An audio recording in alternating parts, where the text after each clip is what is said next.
I'm going to just start off with a little bit of background on Vega instruments. I'm not going to be as long with the general stuff. The picture you see there, that's our factory in Germany. So all our instrumentation comes from Germany. Okay? And in South Africa, we are the wholly owned subsidiary. We belong to Vega Germany. Okay, just a brief background. I want to kick straight into level presentation. What I'm going to do is a few different technologies on level measurement. You might know a lot of it. Maybe, as Kobe said, back to basics. So there are basic things that I've put in here tonight. If there's any questions, please stop and ask. We can go into more detail. I've got a flip chart here. Not the most modern one, but it'll work. Okay. So let's kick off with ultrasonic level transmitters. Ultrasonic level measurement. Okay. We can measure liquids or solids using ultrasonic. The difference between liquids and solids, if we think about it, surface measurement. Okay. A liquid is always flat. A solid always has angles of repose. So rule of thumb with ultrasonic, if you're going to measure a liquid, there's a certain specification on the ultrasonic, and let's say for example 5 meters. If you're going to measure a solid with that same level device, you just half the range because of your angles of repose. Okay, this is the rule of thumb to remember. We can do flow measurement in open channels using ultrasonic. So all you do is calibrate the device, you scale the device to give you a flow measurement. Okay, the range of the sensors vary according to the application you need to measure. Okay, and an ultrasonic is unaffected by properties such as the density of the product, the conductivity, or the dielectric. Okay, so if those factors change in your product, it does not negatively affect the ultrasonic. It's a good solution for aggressive products because of the material of construction. If we have a look here.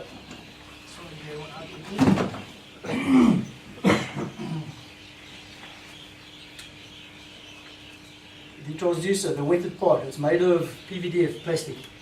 Okay, very resistant to certain corrosive chemicals in the industry. And when it comes to calibration, you only need to do a dry calibration. That means you can calibrate in your workshop, on your bench. You don't have to physically have product in your tank to empty and fill the tank to do the calibration. Okay, because we have microprocessor technology nowadays. Okay, I'm just going to quickly get all of it. Okay, ultrasonic works with sound pressure waves. It's ultra high frequency. We think of ultrasonic, the word itself. Why is it called ultrasonic? Ultra high frequency using sound pressure waves. The speed of sound is 331 meters per second at 20 degrees Celsius at sea level. Okay, the distance that is measured is calculated with using the time of flight. So the time it takes for the sound wave to travel to the product and the time it takes back. In that way, using the speed of sound, the distance is calculated. The different measuring ranges, okay, from 18 kilohertz to 70 kilohertz. That's the frequency of operation with these different devices. The shorter range operates at a higher frequency. For example, a device like this, small range, small transducer, you can think of it as a tweeter. So your hi-fi system at home, or your car radio, you have subwoofers and you have tweeters. The tweeters put out the higher frequency sounds, and the subwoofer, the deeper sounds, if you want to call it that. We have a big ultrasonic here. I just want to turn it on for you guys so you can have an idea of the sound that a big ultrasonic can actually put out in a level measurement device. It takes a few seconds to warm up. Does the air pressure influence your reading? Okay, if you're thinking we'll get to certain factors a bit later. When you say air pressure, are you referring to a tank that's pressurized? Yeah. Okay, we're going to cover that a bit later. Okay. Don't be nasty. No, I mean, for those who haven't heard of ultrasonic before, this is one of the biggest in the range that you get. Okay. It's quite a lot of sound. Now we had to put power into a smaller device. you wouldn't hear the sound wave as much as that one. I was going to say leave it on so that I don't forget it. Okay. Right, air is our carrier for the sound wave. If we don't have air in our application, the sound wave cannot travel. Okay. We're going to elaborate a little bit later on. How does it work? An ultrasonic has a piezo crystal built into the transducer. And here's a cutout of one. We can send it around, I know, if we really want to. There's a piezo crystal built into the transducer. So we think, how does that sound wave actually come out of the ultrasonic level transmitter? Okay, this is a flat surface. It's not a speaker like you would have on your hi-fi or your car radio. It's flat. So how do we get the sound wave out of this device? Piezo crystal, okay, the way it operates, if you apply a voltage to it, the piezo crystal expands. And the opposite way as well. If you pressurize that piezo crystal, it sends the voltage back to the electronics. So this is how we make the measurement. Okay, and the frequency I mentioned, 18 to 70 kilohertz. So the smaller ones operate at 70 kilohertz. So 70 pulses per second it receives, and this is how your sound wave is generated. The surface of the transducer must be flexible. Okay, so it sends out what it just moves, and it displaces the air in the atmosphere away, and that creates the sound wave. Okay, so back to your question, if there's pressure, there's a pressure limitation on an ultrasonic. If you exceed the specification of 2 bar, what you're doing is creating a pressure on this face. It cannot move properly anymore, so you cannot generate that sound wave. Okay. Just excuse my, I'm sweating a little bit, it's going to make me sound something. Okay. As I've explained, piezo crystal. Piezo crystal are used in various different places. You can see cigarette lighters. Those of you who smoke, when you flick it, it goes click. What are you doing? You're applying a pressure onto the piezo crystal, and it's giving a voltage, and it's creating a spark. The word piezo is derived from a Greek word which means press or squeeze. Okay.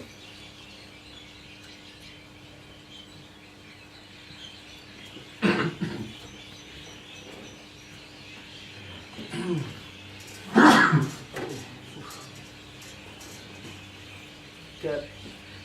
The front end needs to be flexible, like I mentioned. When the piezo crystal expands, it displaces the air in front of it. And air is needed to carry the sound pressure wave. The product surface density, okay, water, solids, whatever the case may be, causes the sound wave to bounce back to the transducer. So we think of where would we have a surface density that isn't good enough?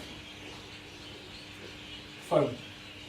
If you have foam on your product, the surface density is too little for that sound pressure wave to bounce back. So this is why foam is one of the probably the most negative factors that you can have on ultrasonic. Okay, and the transducer, you can see it as a transmitter and a receiver.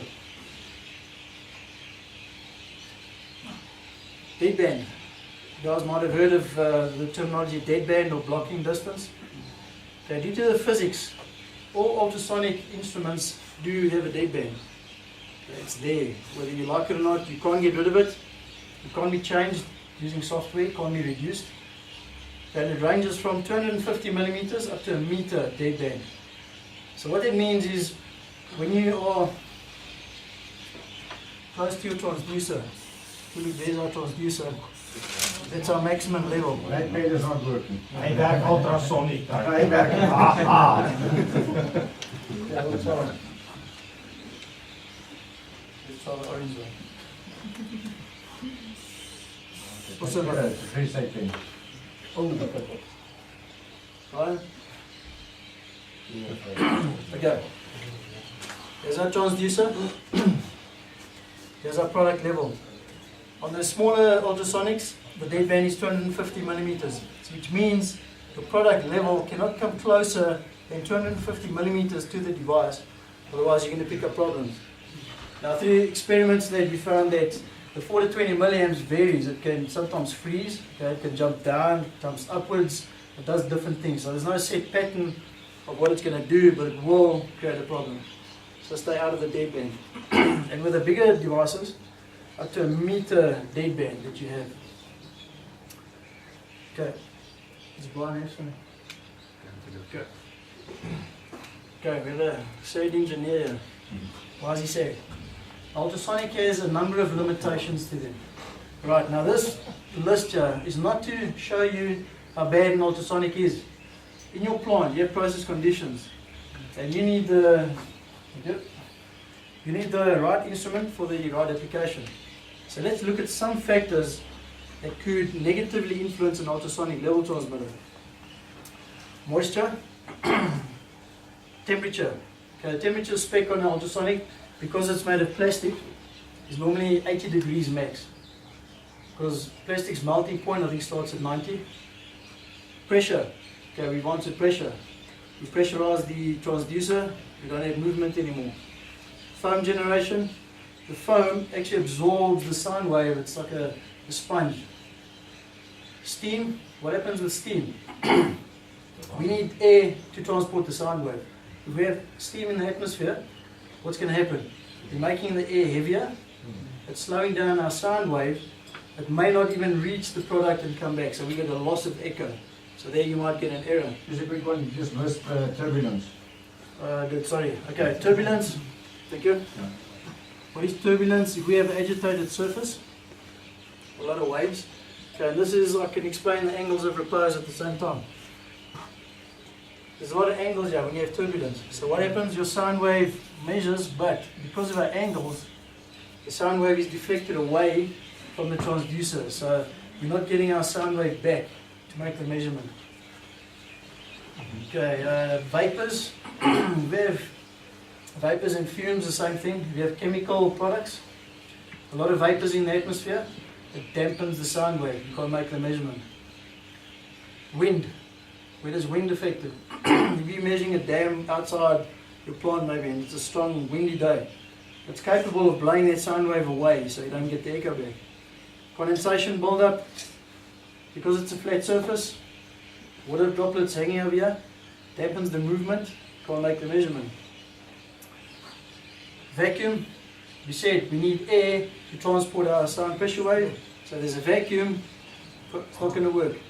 There is a small minus 0.2 bar is what you can go to, but any more than that, not enough air.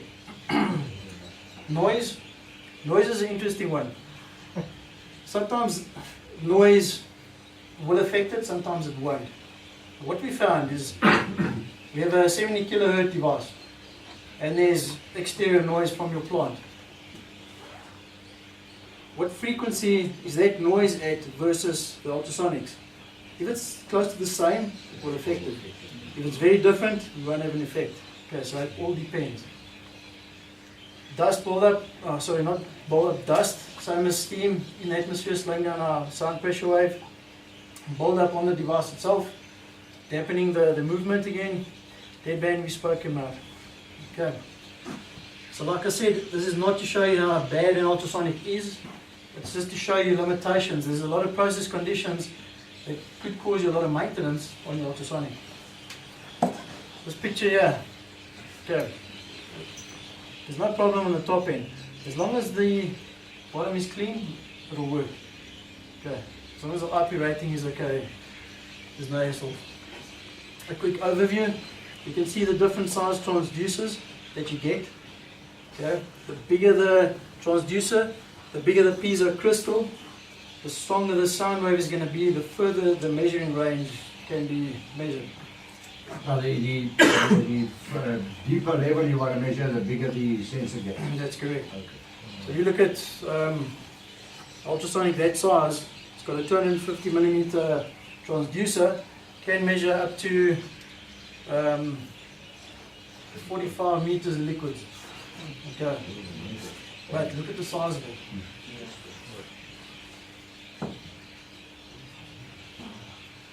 Any questions on ultrasonic? Okay, move on to radar. We're going to do a comparison now. At the end of the presentation, we're going to look at, or hopefully you'll understand where can you use what, which is the best instrument to use or level transmitter to use in which application. If we look at radar, what does it stand for? Radio detecting and ranging. Okay, who thought of that name? I don't know. Okay, radio, that tells us something. What kind of a signal does a radar send out?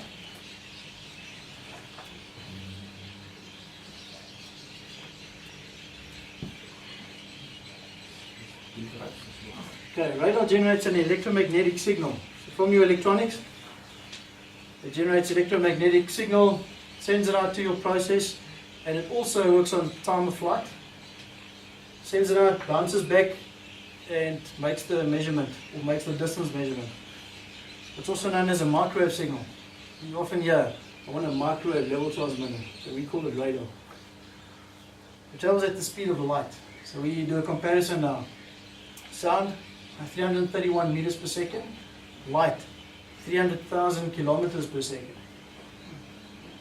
And because of that speed of the signal, the way a radar works is the on time versus off time is 100 to 1.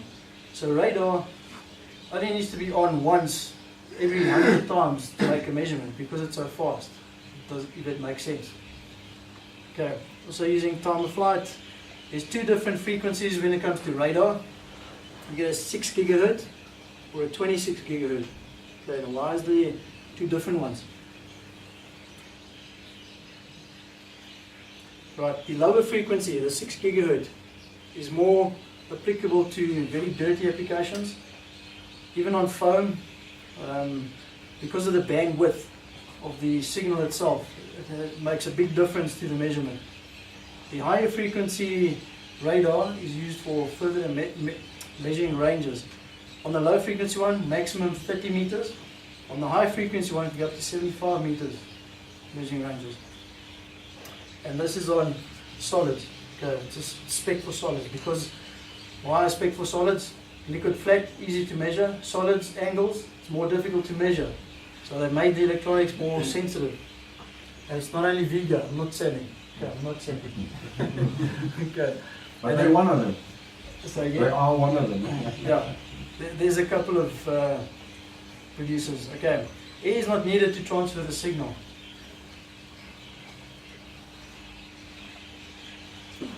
Okay, the function, the running time of the microwave. Let's see this. Okay, it determines the product level. Applications in liquids and solids. Applications in vacuum, high pressure, and high temperatures. Okay, difference to ultrasonic. Ultrasonic 80 degrees max, 2 bar max pressure. Radar, the spec is up to 400 bar, 400 degrees Celsius. And it also depends on your process connection. What kind of flange are you going to have on your radar?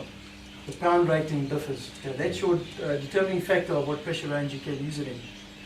The advantages is non-contact. Okay, now I've got to point you, it's also dry calibration. So you sit in your workshop or your office drinking coffee, and you can do the calibration, put it in your application, and it's done. Okay, and it's unaffected by certain process conditions. Okay, conditions like steam, vapor, or dust. Will this affect the radar? There's no damping by dust and steam. Why? Okay, remember ultrasonic is a sound wave. This is an electromagnetic signal. It's a radio signal. If we think of our cell phones, our TV, our radios, that gets broadcast from a central point, it's got to travel through weather conditions. As you see, none of this affects an electromagnetic signal. Doesn't change the running time, and it's got to be an engineer's duty to level measurement. Ready? Okay, what does foam do with radar? The signal damping depends on the conductivity and the foam thickness. So how dense is the foam? The conductivity, we'll get to a point later, dielectric. The conductivity is related to the dielectric value of a product. So if foam is a high conductive or highly conductive, it's very dense, the radar would measure it easier. If it's less dense, bigger bubbles, more air in it, it might be more difficult to measure. But then, if we look at the low frequency radar, that is a better one to use on an application with phone. I couldn't resist that picture. Just saying, I told you so. You didn't believe me. Okay, radar. Let's go through the limitations we had on ultrasonic. Will it affect the radar? Moisture buildup. If we look at the construction of a radar, any wetted part, it's got a conical section. Okay, no matter what the radar is, there's always a cone. This one's cone, conical inside. Right on the top there is the impedance cone. It's conical. Okay, irrespective of what material it's made of. So because of that design, you have condensate buildup or moisture. It cannot hang anywhere. It cannot stay there and block the signal. Okay, temperature, I've mentioned. Pressure depends on the process connection. Turbulence. There's our turbulence. The signal is sent so fast, speed of light, that before that wave can change shape, the radar has made the measurement. And if it's extreme waves, then you can use the lower frequency radar to make a better measurement because of the bandwidth that's longer. Okay, foam we mentioned, steam, vapor, vapors. Electromagnetic signal will penetrate vapors, so there's no effect on it. Wind, no effect. Condensation, we spoke about. Vacuum, if we look at one point on the radar, the dielectric of the product. This radar here, okay, doesn't have a piece of crystal in it. How does my signal get through this plastic part? Why doesn't it stop there and bounce back? Okay, it's because of the dielectric value of my encapsulation. It's very low. So with a low decay property product, the radar penetrates through it. Okay, so that's how it makes the measurement. So if we look at other factors, don't build So up. just on that point, that means that your fluid must also have a high dielectric constant. Okay. Otherwise it's going to go through to the bottom. I'm glad you asked. Okay. Or you're covering it later.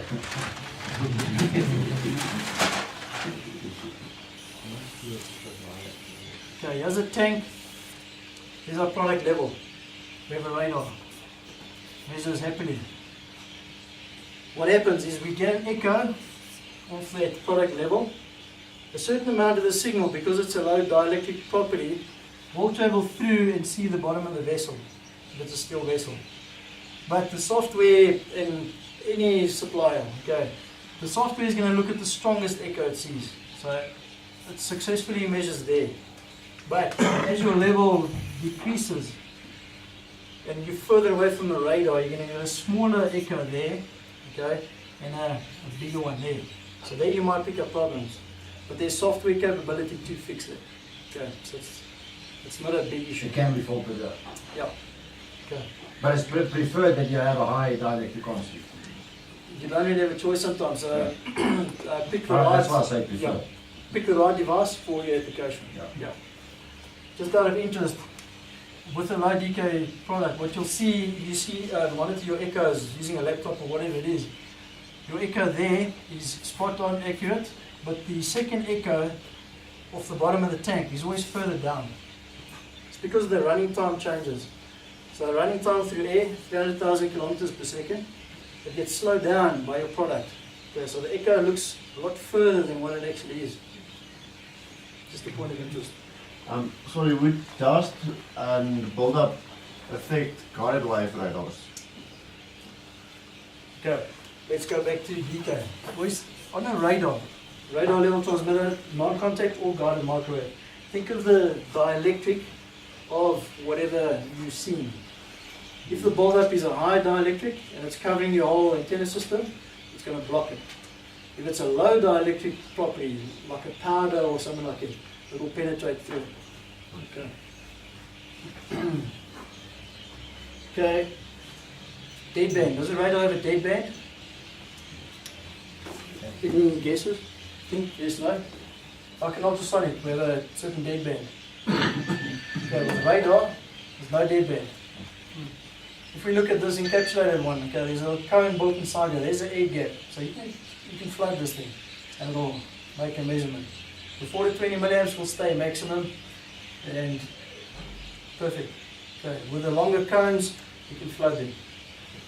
Everybody's looking, was it your phone? Beers for everybody.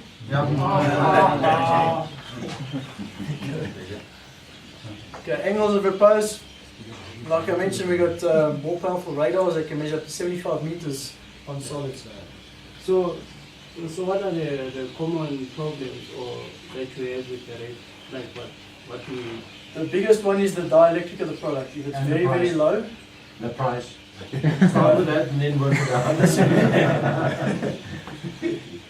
can I further that point? Yeah. I'm not selling. If you look at, okay, your costs, there's a difference between ultrasonic and radar, but with the reliability of the device, it's going to pay itself off. You're not going to go back to it all the time. You're not going to get call outs on it. Okay. So it's worth getting the right instrument for the right application.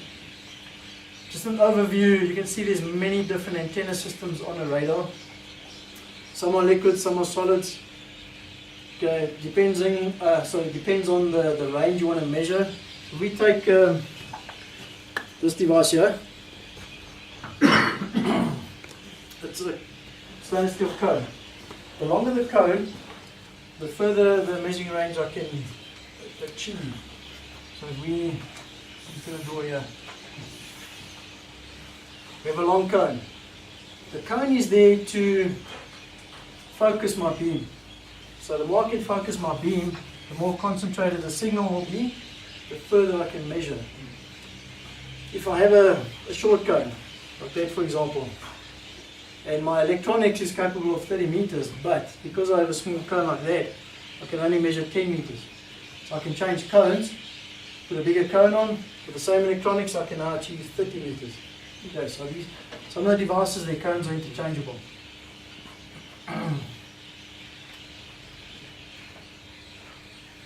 Right, so an important point on radar.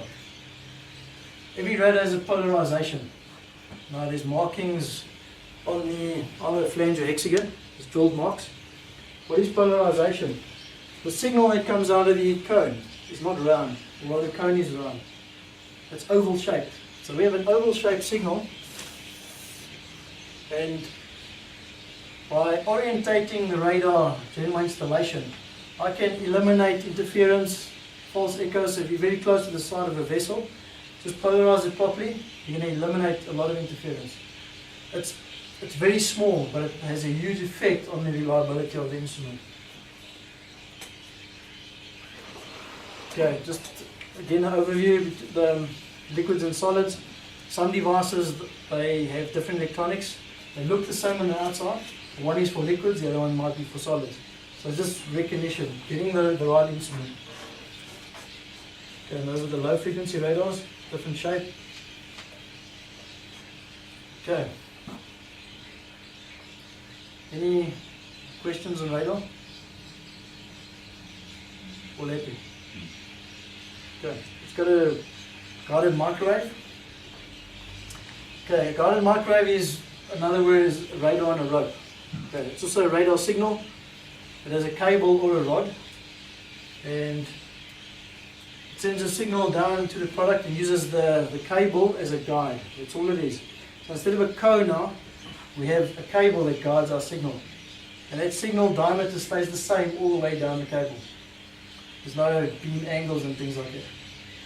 Okay, and it's, again, runs on time of flight. You might have heard of the terminology. Next slide. So it's a TDR. TDR is another word for guided microwave.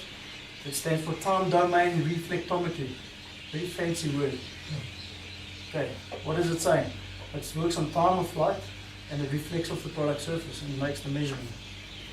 Okay, measurements can be made in liquids or solids. And then again, vacuum, high pressures, high temperatures. And then advantages, simple setup without medium. So you can also dry calibration. Okay, this is a very reliable device. If you look at certain process conditions, low decay, because this is in contact with your product, this is a better device to use on lower decay products. And we know hydrocarbons are all very low decay. You're showing the cable type there. Have you got the rod type as well? Yes. Okay. A bit further you'll see the differences.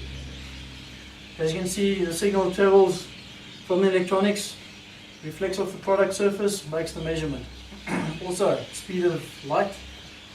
Okay, the signal size, you can call it that, around the cable or the rod is a 500 millimeter radius, so 1 meter spacing. A lot of applications don't have that kind of space. Let's say bypass tubes or something like that. So what you do, you make a measurement inside your bypass tube. Now that tube, because it's very smooth, seamless, you don't need that space anymore. What it does, it guides your signal even better, keeps the concentration of the signal all the way down to the product and bounces off. So when it comes to really low decay liquids, it's the best way to do it, is using a stirring tube or a bypass tube. You're concentrating your signal. Okay, the frequency range, it varies. The electronics varies it continuously between 0 to 2 gigahertz.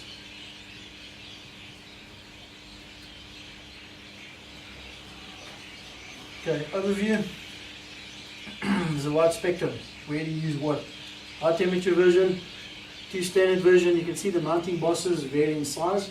And then we have one that's got a, or let me not say we, industry has one it's a coax version. Okay, so it's got its own stirring tube, and inside that tube is a rod. So you're concentrating your measuring signal. The difference in these two, when it comes to solids, what you've got to be careful of is at the bottom here, the tensile load. What happens if you have a big solids, let's say cement for example, you fill it, it's very light, it's mostly pneumatically filled.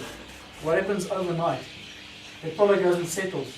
Okay, so now the next day the operator starts pulling out of that silo and that whole massive product starts pulling on the cable.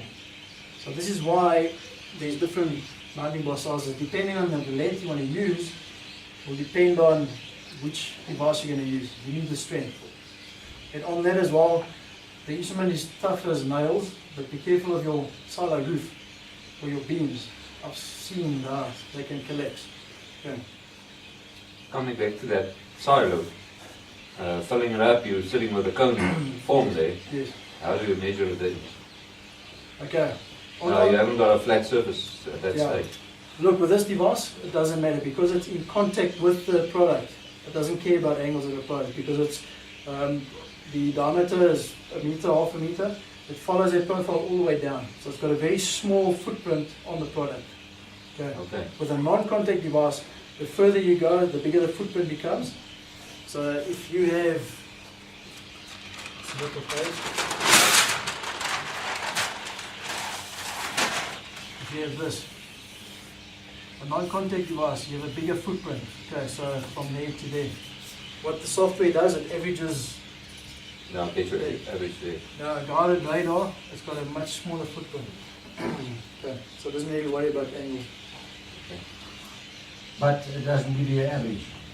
Sorry?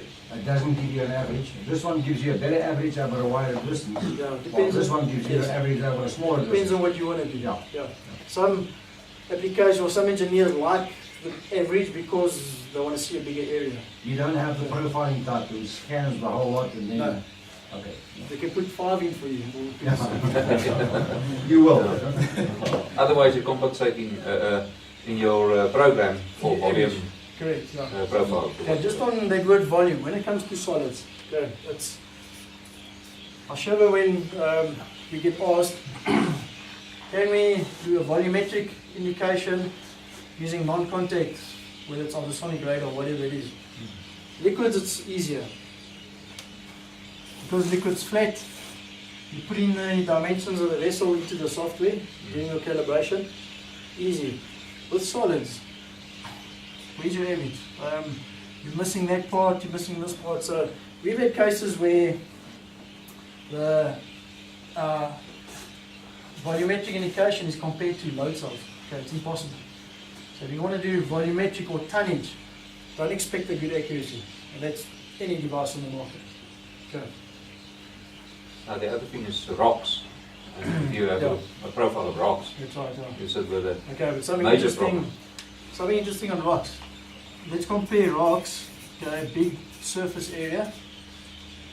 It's easy to measure because there's a lot of surface area to reflect the signal back. Even sugar, where sugar's got a lot smaller particles, but because of the sensitivity of the radar, it's easy to measure it.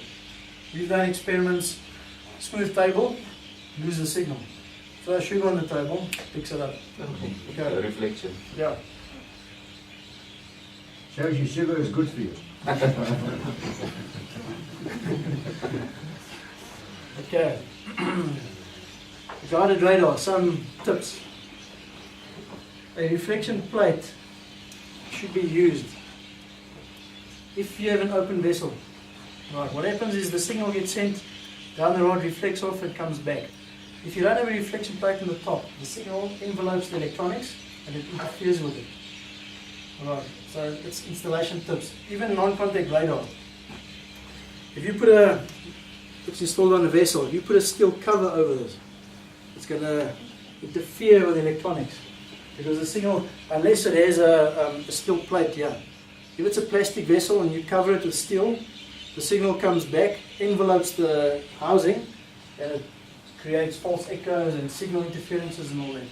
So it's always good to have a deflection plate to stop the signal from enveloping the electronics.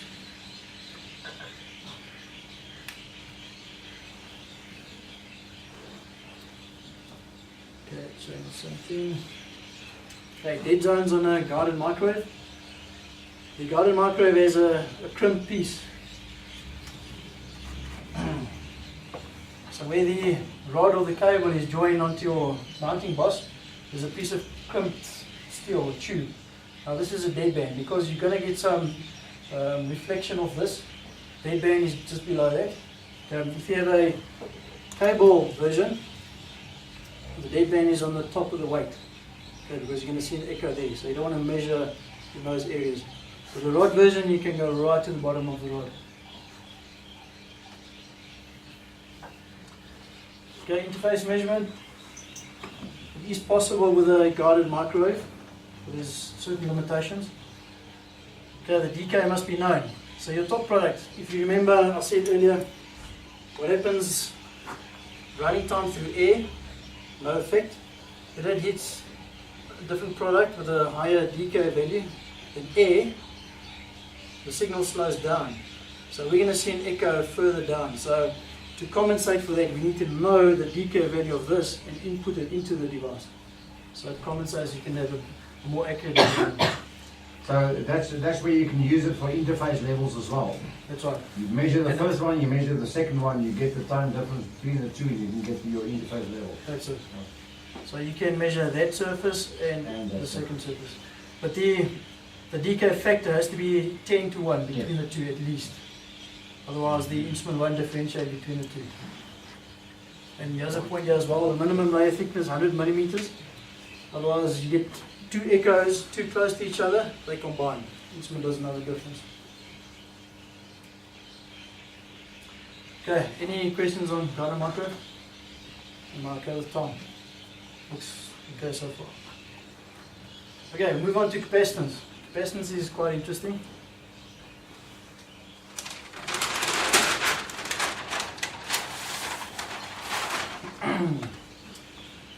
Okay, capacitance rod. The capacitance change of the probe is used to determine the level. We can use it in liquids and solids, no problem. Okay, and advantages, it's universal, rugged, okay, because of the construction, it's all stainless steel. Solid rod, very difficult to break or bend.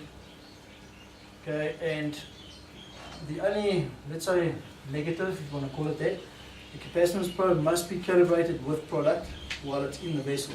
So you have to empty and fill your tank to do the calibration. And once it's done, it's a very reliable measurement. Before I follow this, I don't want to jump too fast. Okay, different versions. What I want to point out here, you see some have full insulation, some are partly insulated. Now when it comes to capacitance, there's three factors, and I'm sure most of us know what they are. I'm actually jumping a little bit. Three factors that influence the capacitance measurement. It's the decay, the area, and the distance. The capacitor, what does it consist of? There's two plates. Okay, we know the electronic component capacitor. It's used to store a charge. Okay, it's got two plates, certain distance apart, and it's got a material in between those two plates. So now they use that principle to make a level measurement. So how do we do that? I'm going to use this picture.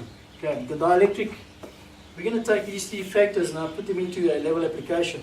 So where does decay fit into our level application? The decay is the product itself.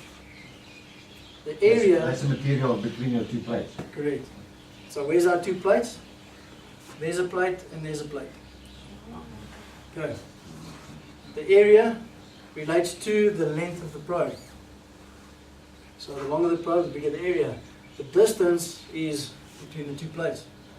So which factor changes once we've done the installation? There's only one that can change. It's the decay, which is the level changing. Okay, but if we calibrate with water today, happy measurement. Tomorrow we put oil in the tank. What now? Not only the decay because of the level is changing, but the decay of the product itself is changing. So then you have problems. You have drift. Right, so the decay must remain constant of that product to use capacitance. If we cut the rod shorter, obviously the area is changing. If you have maintenance day, take out this socket, put into that socket, you have to recalibrate. Okay. And I've heard of some plants where what the guys do, the maintenance guys, they take it out, take it to the workshop, put it on a tank, do the calibration on a small vessel, take it back to the plant, put it in, and they expect it to work. Okay. The longer your probe, you're sitting with agitation and so on, and then movement on the probe itself, so the area will change. Okay, there are ways to get around it. You can tight the bottom. Yeah, or set make it a socket or yeah. whatever and so on. Or Good point. If you look at different shape tanks, there's cones. yeah. So you're measuring there. So the distance there is okay until you get to this point. So you have a non-linear measurement. Same as round tanks. If you make a measurement there. So the software can overcome that. You specify it's a round tank, it linearizes the curve for you. Okay.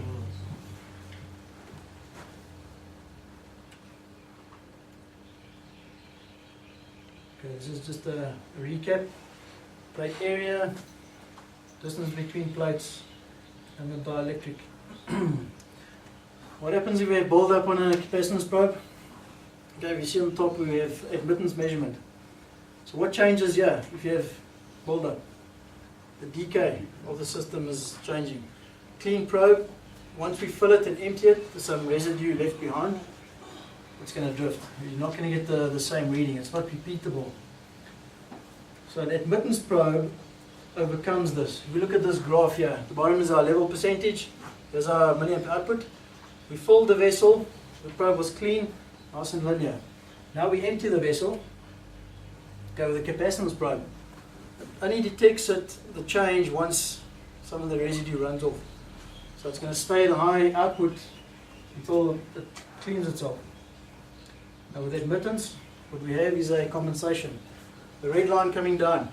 It picks up the change. Now how does it do that?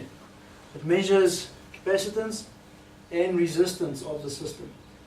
So it monitors, in this case, the resistance changed, but the capacitance didn't.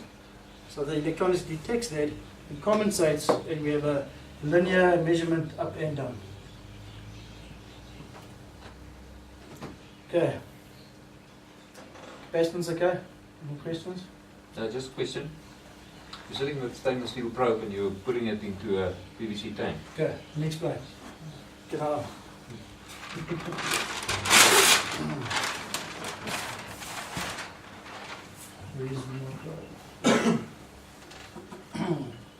Okay, we look at a capacitance probe. Same as a capacitor. Where's my two legs? One is the mounting boss. The other one is the rod itself. These two are isolated from each other. If we use it in a conductive liquid, okay, I have to have a fully insulated probe because I don't want to create a dead short between my two plates. If it's a non-conductive product, I can use a partly insulated probe. Now, if we have a plastic tank, okay, there's our thread. What's the problem? Remember our whole system. We have two legs here. So here's one, there's the other. On a plastic tank, we don't have a second leg. So it is a problem. Yeah. How do we fix it? You can run your own second leg if you need to. So run a piece of strapping, connect it there, and obviously the distance must be the same. Okay, it's the same as a round tank again. You can do it that way as well. You put a fixed probe in. Yeah. Yeah. Okay. You had a picture up just now where you've got two probes. Yeah, I didn't want to sell. Now that you asked, I'll show you. It's designed for that, for plastic tanks or round tanks. It's got its own reference. Yeah. That one on the far right is designed for that. Okay. Do you need to ensure that there's proper contact between your probe and your Okay. metal tank? Great question. Corrosion. Besides that, the guys create their own problems. On a lot of training sessions I've done, you have a threaded version. What's the first thing guys do? Thread tape. So what they're doing, they're isolating one of the legs of the capacitance system. Okay. Good. And they hear that, yeah, just use a gasket. That's why you only use flange level devices. Yeah, so that is still thread to thread seizures. So.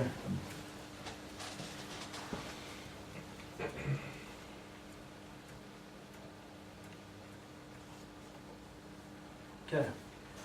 The last one I'm going to cover, nuclear level technology.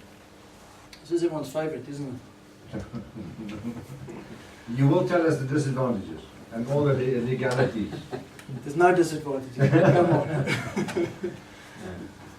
Yeah, the question goes, do you want to make the measurement or do you want to not make the measurement? Why do we use nuclear? Nuclear is always the last resort. There's no doubt about it. Where radar, guided radar, ultrasonic, capacitance cannot work due to high pressures, high temperatures, whatever the case may be. Nuclear is the last resort and it can work. It does work. It's a very reliable measuring system. Okay, if we look at how does it work, we have nuclear source on the one side. Radiation penetrates the vessel and we need to cover the area that we want to measure by different angles of collimation using nuclear sources. And on the other end we have a detector. Now the detector uses scintillation technology. I think I've got a slide that explains it. Okay, we have scintillation. Now that crystal, what it does, the radioactivity excites it, if you want to call it that. Scintillate means give off light. Okay, that crystal gives off a certain amount of light when radiation hits it. And on the top end in the electronics, that light is measured and it's converted to a signal output for the 20. Very reliable. Okay. With a newer technology, because of scintillation, we can now use smaller sources because that's the biggest fear when it comes to sources. Okay, here's some examples of. This is what some of the crystals look like. Scintillator crystal. Different shapes. Level measurement or density measurement. Okay. So when the radiation hits that crystal, it gives off light. Yeah, as I was saying, the biggest fear is the strength of your sources. The stronger they are, the more dangerous they seem to be. We have a source container. Okay. Your radioactive source lives in that source container. Safety is always the first issue that comes up when it comes to source sizings. So the human factor is always considered first, and the programs are written that way. So there's certain limitations of how much radiation is allowed to be seen on the back end of our nuclear source. And that's where the calculation starts. So we need a certain strength of radiation to penetrate through our product and make the level detector work. Then it calculates backwards. What will my background radiation be? And only then is a correct source housing assigned to the whole system. So the thicker my wall, it's made of lead, the less radiation we're going to get. So if you have very extreme source sizes that you need, the source container becomes bigger. Okay. And see, as the product falls, cuts off radiation, the detector picks it up. And also, wet calibration is required. So you have to have product in your tank, fill in empty. Okay, there's other factors to think about. How much build-up are you going to get on the inside or outside of the vessel? This can influence it, but there's ways of compensating for this. You can put another device in line with this radiation field, only monitoring how much build-up you see, because it's changing the density of your surface. Okay, see, don't be afraid of gamma radiation. There is a fear factor.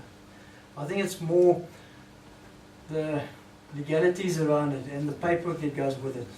We deal a lot with the Department of Health, so you've got to apply for authorities and that, but once that's streamlined and it goes smoothly, there's no big deal with it. It's just, I suppose, the RPO is the one with the headache. Maintaining the paperwork and the file system and all that. Okay.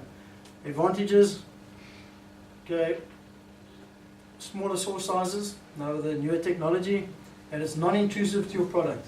You don't have to interfere with your process running, empty and on installation, only once the calibration is required. And what we've done sometimes on an installation, during shutdown or maintenance, the tank is empty. You can calibrate the 0 point, and later on, do the high level calibration. Okay, I think that's the end of it. Okay, just the advantages. Why do we make a flexible top, different shaped tanks? Okay. So on the opposite end of that, where the radiation is Yeah. being dispersed, is there a no-go zone? Okay, that depends. If you have a very high source activity and the source container is not big enough to contain that background radiation, then you will have to cage it. Okay. And on the other end, where you have your... Right. Where Okay, this end here, the source size calculation looks at the minimum it requires for the detector to operate. So it's always safe this side. Okay. If in extreme cases it may not be, it's a no-go zone. Okay. They will cage you off, lock it out, nobody's allowed to go there. Okay. I think I'm done. Yeah. Any questions? Thank you. No questions.